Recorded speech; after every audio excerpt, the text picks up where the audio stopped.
students.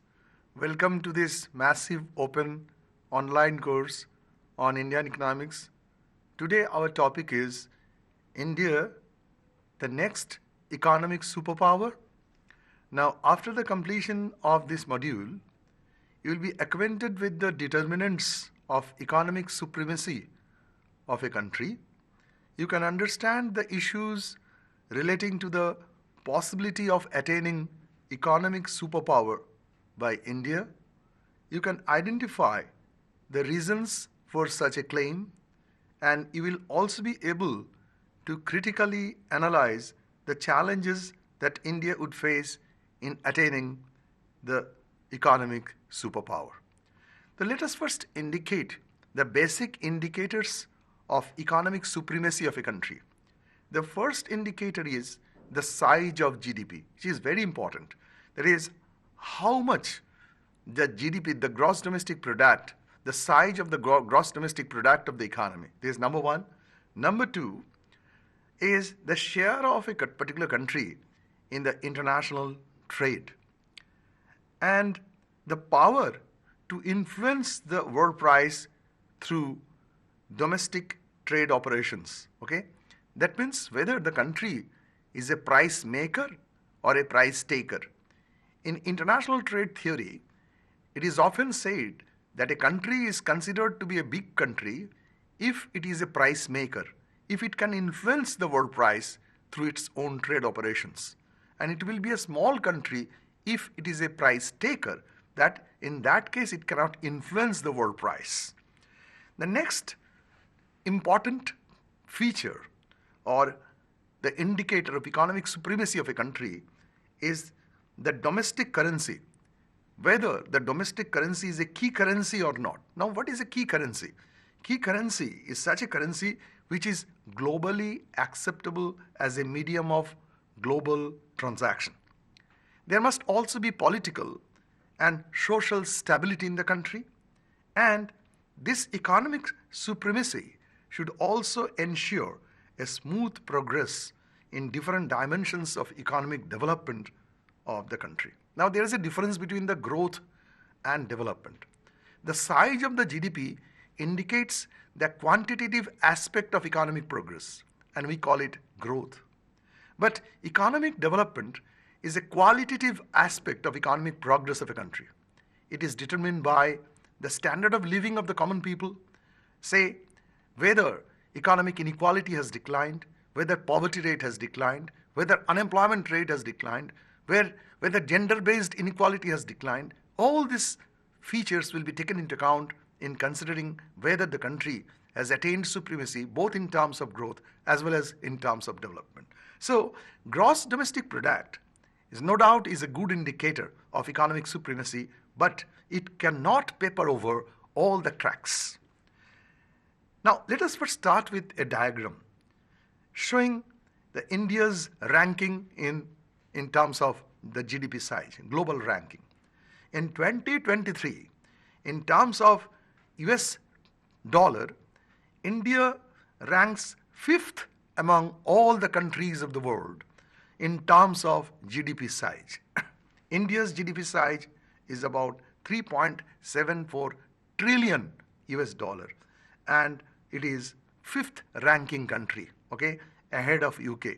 In fact, in 2022, India overtook United Kingdom in terms of this ranking, okay.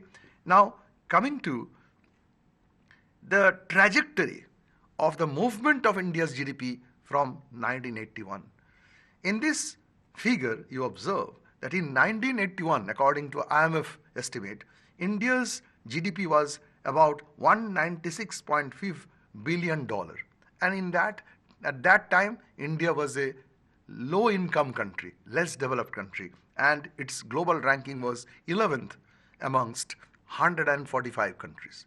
Gradually, for example, in 2011, India's GDP increased to about 1,823 billion US dollar, and the ranking position also improved to 10th amongst 195 countries. And India then became a lower middle income country. Gradually in 2022, what do we observe? India became fifth in terms of GDP size in the world ranking, with its GDP size as 3,534, that is 3.5 trillion US dollar. So that is the trajectory. And now we can also estimate the GDP size in terms of purchasing power parity dollar. Now, what is purchasing power parity or PPP dollar?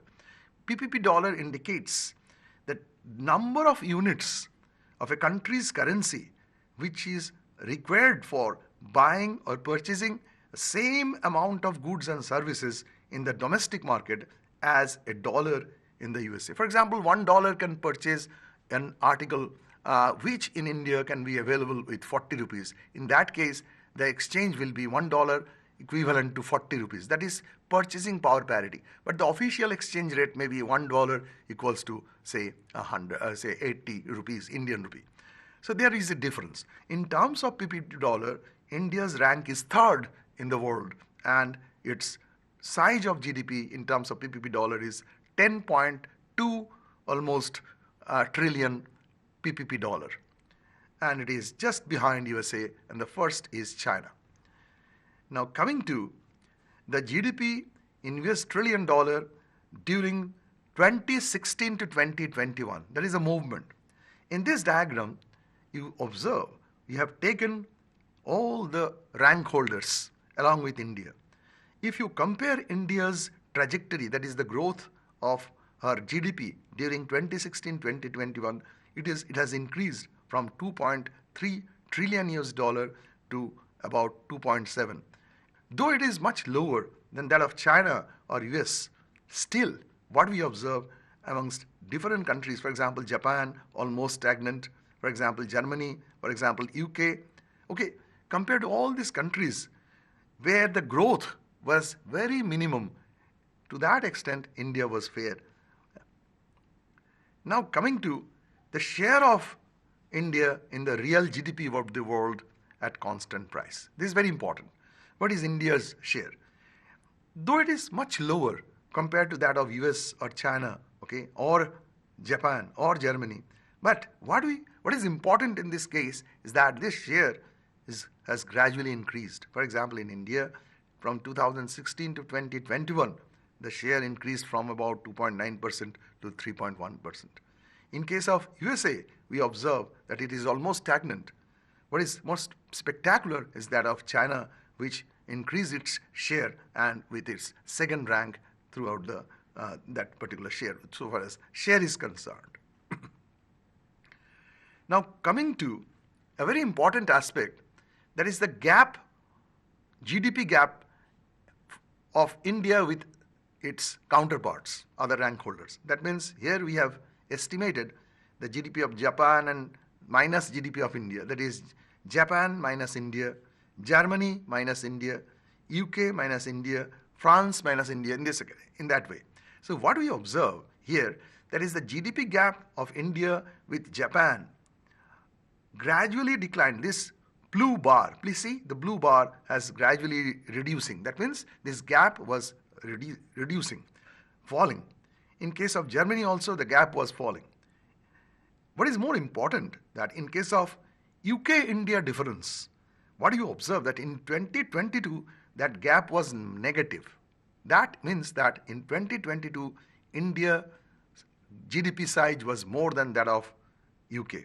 In case of France also, we observe that since 2018, okay, 2018, the gap is negative. That means for a long time, okay, over the last few years, India's GDP crossed the GDP of France. In this way, this is a sign of convergence. That means these countries' GDP are converging, okay, because the gap is falling.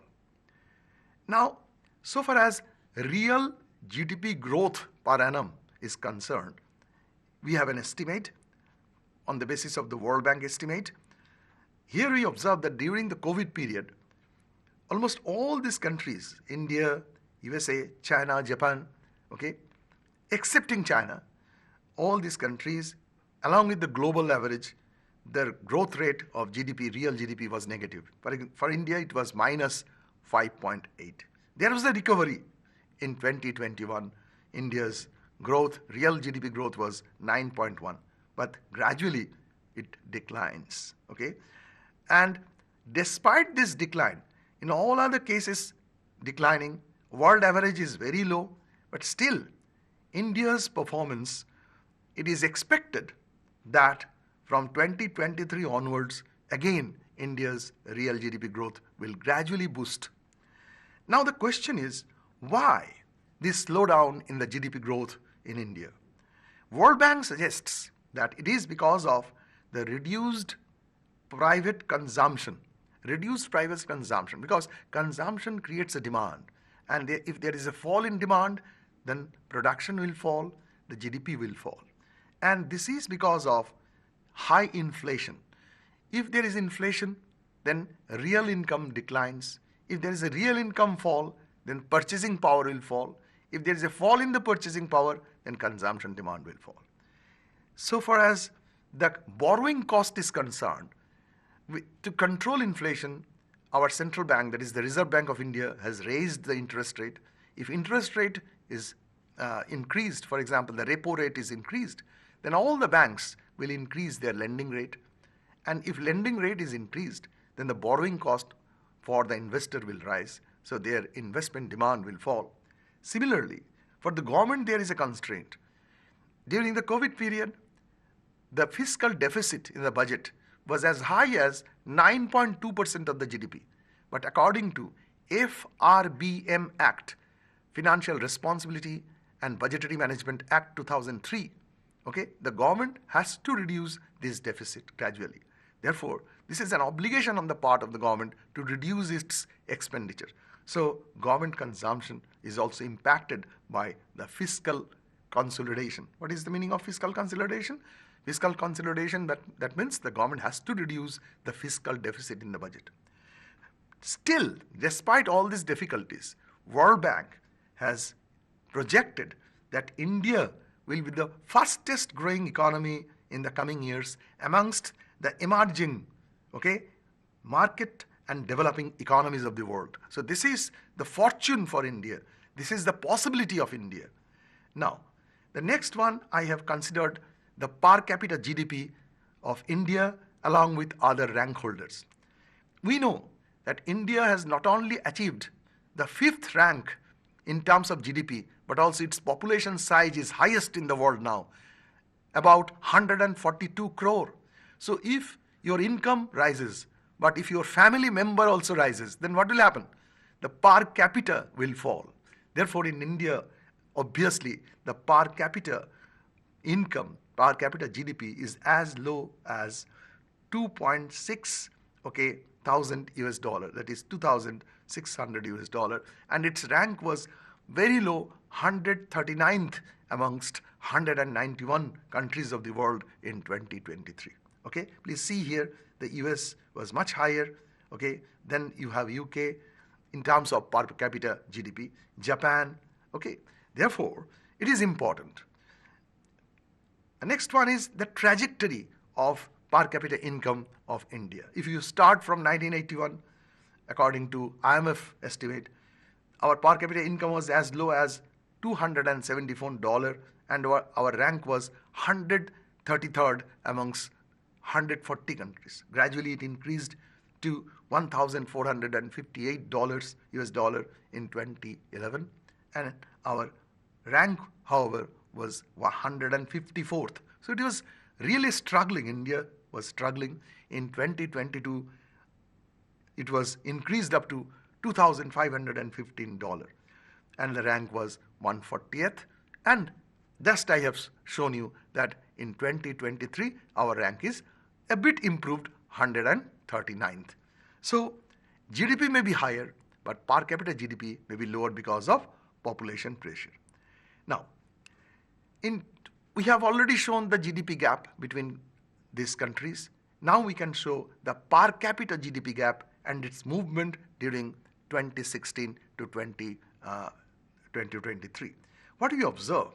That the per capita GDP gap of India with US, China, France, Germany, etc., what do you observe? Gradually, the gap was increasing.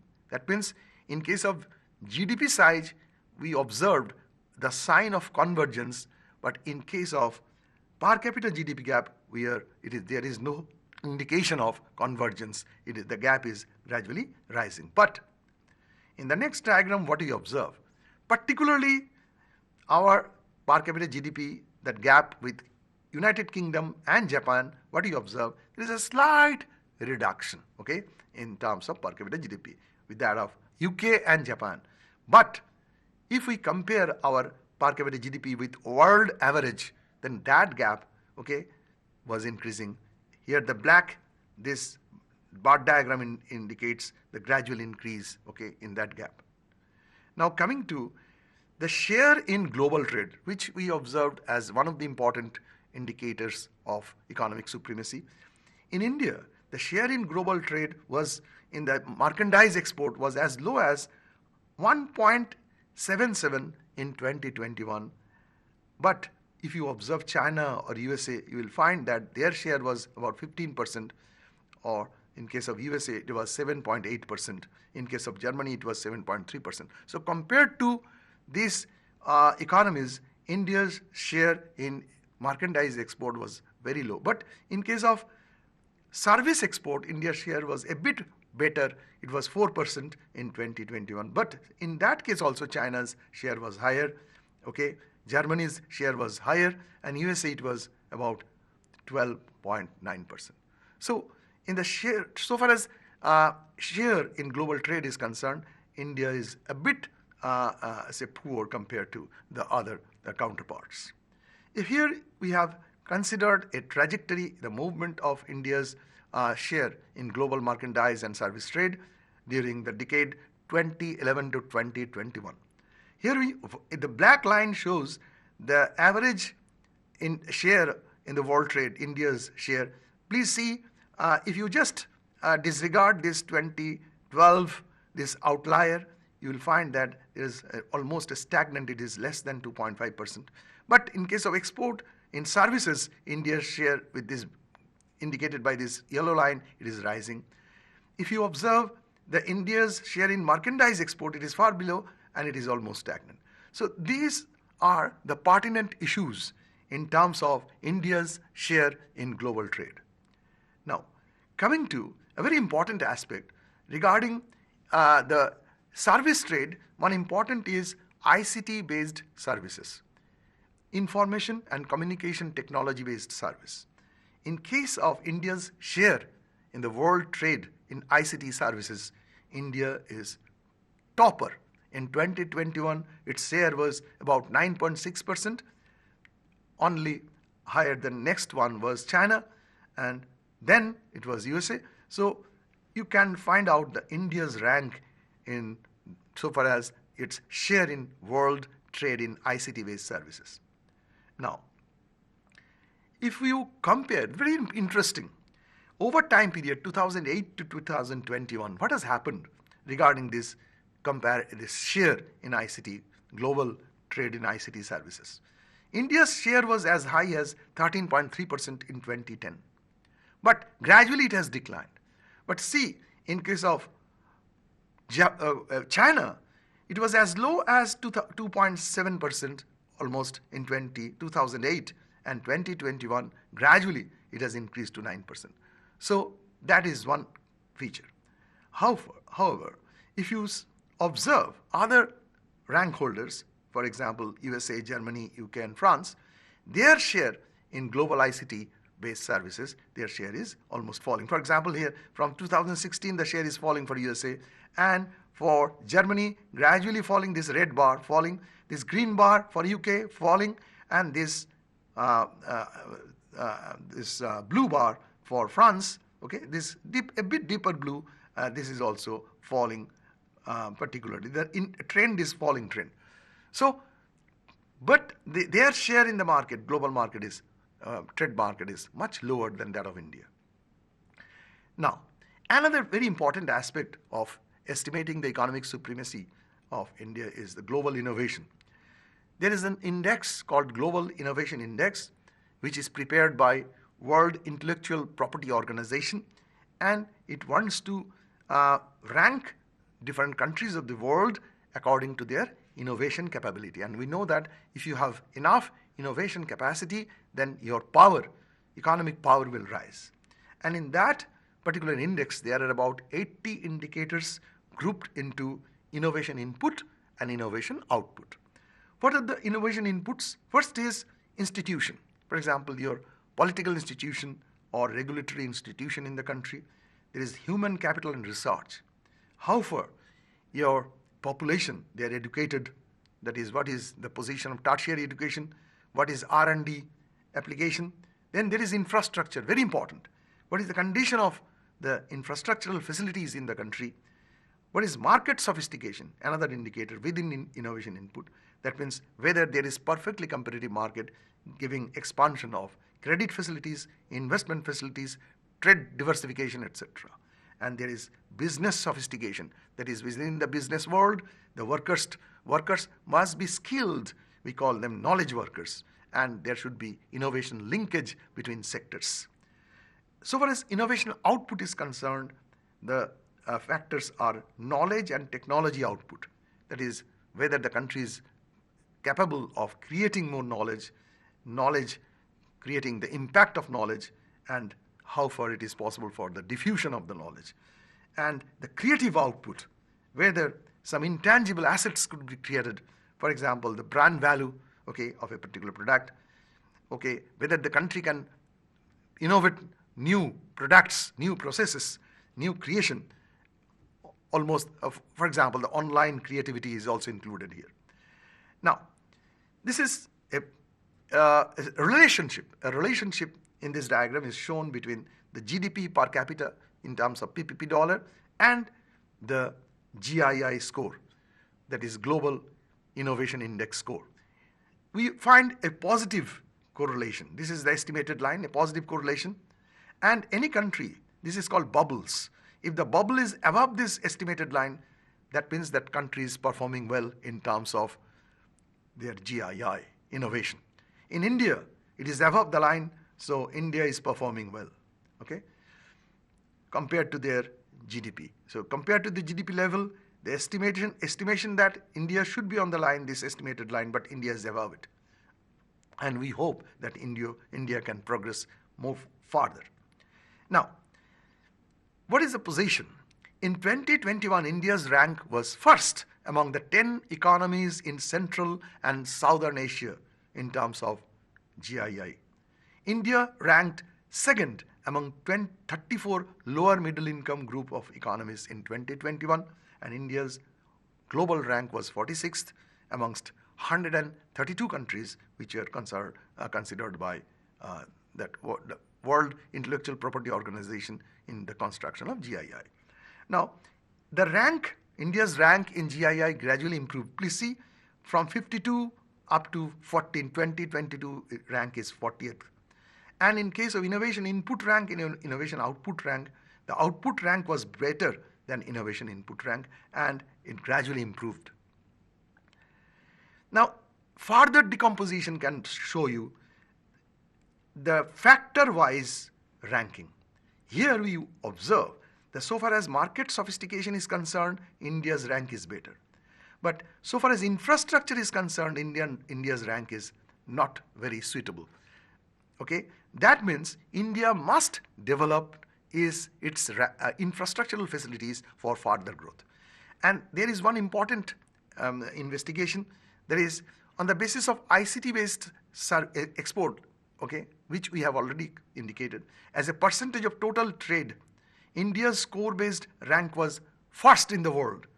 But ICT access and ICT usage-based score, and in that case, India's rank was far below 111 and 110. What does it mean? You can export ICT-based service.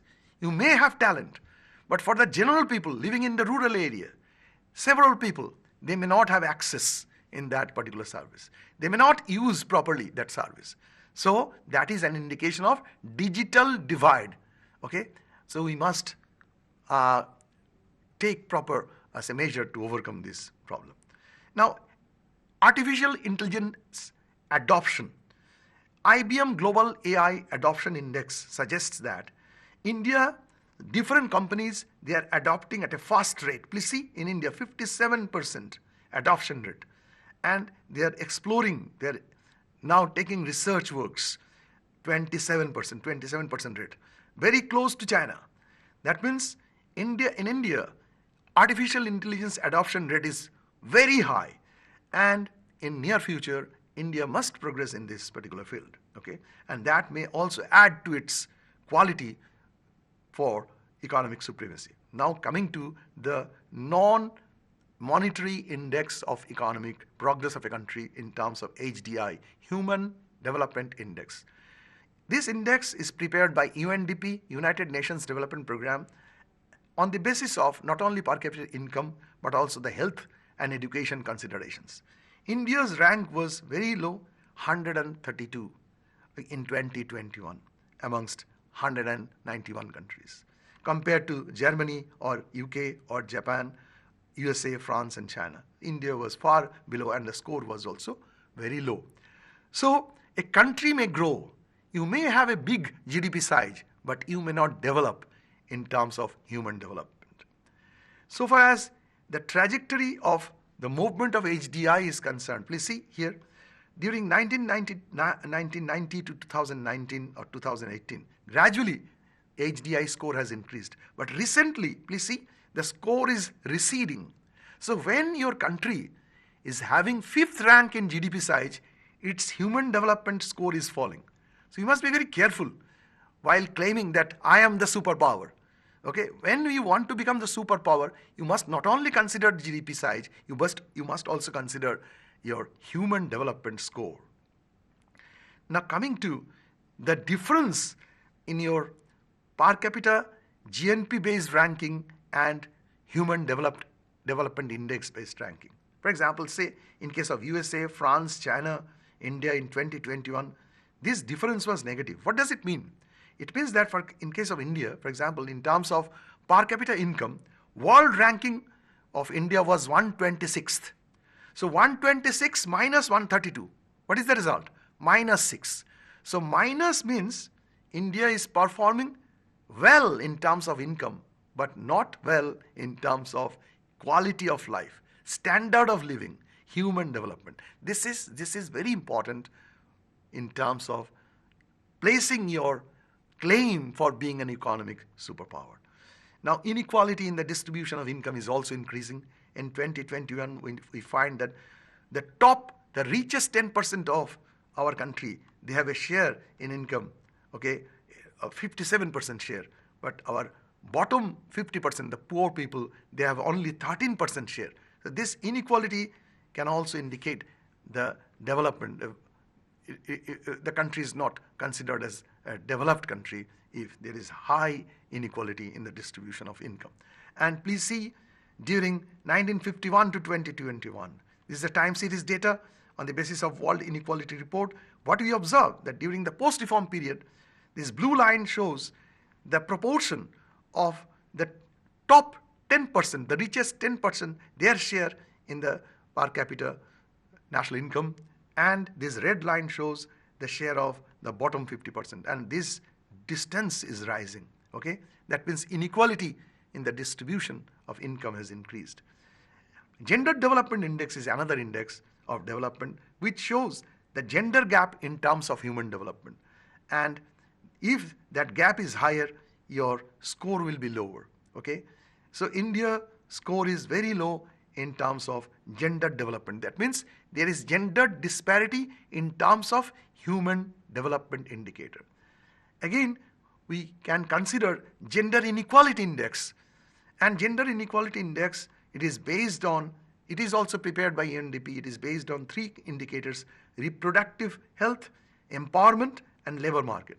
Reproductive health is considered on the basis of maternal mortality rate, that is the death of women while giving childbirth per lakh childbirth, adolescent birth rate, that means the birth rate of the women per 1,000 women, okay, in the age group of 15 to 19 years. And the empowerment is based on the share of male and female in the parliamentary seats. Labor force participation rate amongst the male and female, okay, is actually, that will indicate the labor market disparity. And this index indicates disparity in these fronts. And what we observe, in India, the disparity is much higher compared to its counterparts, and India's rank in 2021 was as low as 122 compared to Germany, France, UK, etc. The female labor, their income, their share in income, wage income, was also low in India compared to Japan and China in 2022. And coming to the unemployment, India's population is very high, and what is most important is that the percentage of young people in India is higher. So that is called dividend, demographic dividend in India. But if you observe that you cannot utilize properly that young people, then if there is youth unemployment, then that is a discredit on the part of the country. And here we observe that in India, the youth unemployment rate among the male and female during 2015 to 2020, that was rising. Almost it was as high as France, but in the France it was falling, but India it is rising. And compared to other counterparts, it is higher. So, what is the future outlook? There is no doubt that the size of Indian economy in terms of GDP has grown to a new height. India is a gifted country from the viewpoint of natural and human resources, and India is destined to rise as an economic superpower. But it must get rid of the past baggage in terms of inadequate infrastructural facilities, growing youth unemployment rate, poor human development, growing income inequality. All these problems are to be tackled. Only then India can become an economic superpower. Otherwise, only through an increase in GDP, it cannot be treated as a true index of economic supremacy of India. Thank you, students, very much for attending this class. And I think after the completion of this module, you can now well understand what are the characteristics, what are the factors which determine the economic supremacy of the country, what has happened in India, and what are the India's strength point, what are the weak points, and how you can tackle in future the growth prospect of India, and how you can reduce its weaknesses, and it can improve the strength of Indian economy, so that in future we can claim that yes, we are economic superpower. Thank you very much for attending the class.